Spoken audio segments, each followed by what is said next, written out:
வெள்ளப்பெருக்கு. பல நாட்களுக்கு பிறகு ஏராளமான மக்கள் பூமியில் வாழ்ந்து வந்தனர். அவர்கள் ஒழுக்கம் இல்லாதவர்களாகவும் தவறான காரியங்களை செய்கிறவர்களாகவும் இருந்தனர். அதனால் ஆண்டவர் முழு உலகத்தையும் பெருகும் வெள்ளத்தினால் அழிக்கும்படி முடிவு செய்தார். ஆனால் நோவாவுக்கு ஆண்டவரின் அருள் பார்வை கிடைத்தது.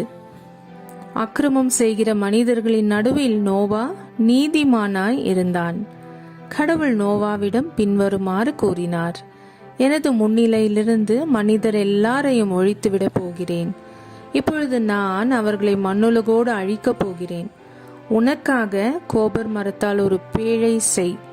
அதில் அறைகள் அமைத்து அதற்கு உள்ளேயும் வெளியேயும் கீழ் பூசு. பேழையை நீ செய்ய வேண்டிய முறையாவது: நீளம் 300 முழம், அகலம் 50 முழம், உயரம் 30 முழம். பேழைக்கு மேல் கூரை அமைத்து அந்த கூரை பேழைக்கு 1 முழம் வெளியே தாழ்வாக இருக்கும்படி கட்டி முடி. பேழையின் கதவை ஒரு பக்கத்தில் அமை. பேழையில் கீழ்த்தளம், நடுத்தளம், மேல்தளம் என 3 தளங்கள் அமை. நானோ வானுலகின் கீழ் உயிருள்ள எல்லாவற்றையும் அழிப்பதற்காக மண்ணுலகின் மேல் வெள்ளப்பெருக்கு வரச் செய்வேன். மண்ணுலகில் உள்ளவை எல்லாம் மடிந்து போம். உன்னுடனோ உன் உடன்படிக்கையை நிலைநாட்டுவேன். உன் புதல்வர், உன் மனைவி, உன் புதல்வரின் மனைவியர் ஆகியோருடன் நீ பேழைக்குள் செல். உன்னுடன் உயிர் பிழைத்துக் கொள்ளுமாறு சதையுள்ள எல்லா உயிரினங்களிலிருந்தும் வகைக்கு 2 பேழைக்குள் கொண்டு வா. அவை ஆணும் பெண்ணுமாக இருக்கட்டும்.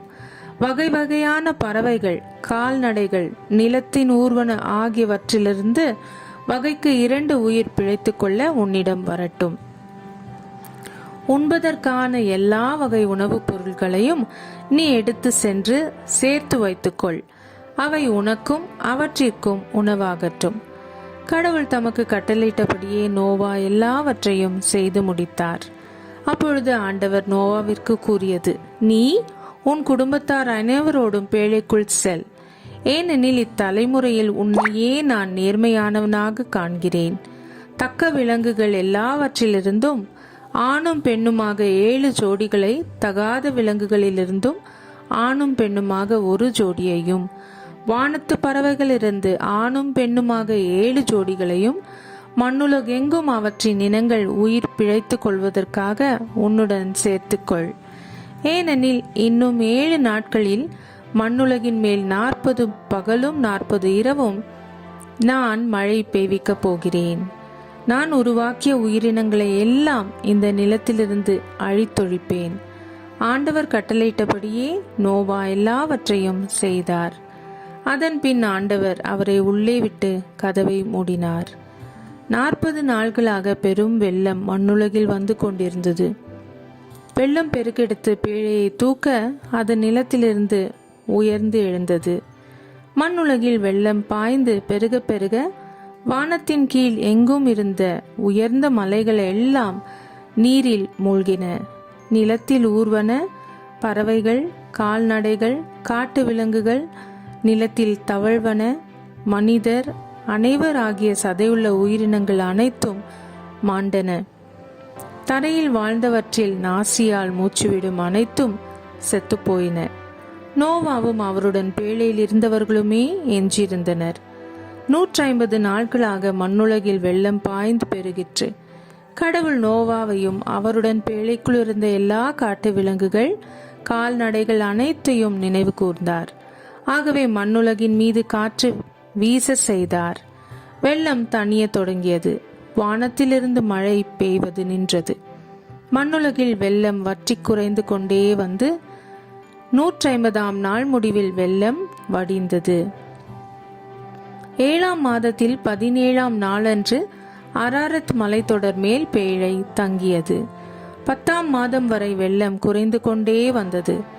40 நாட்கள் முடிந்த பின் பேழையில் தாம் அமைத்திருந்த சாளரத்தை நோவா திறந்து காகம் ஒன்றை வெளியே அனுப்பினார்.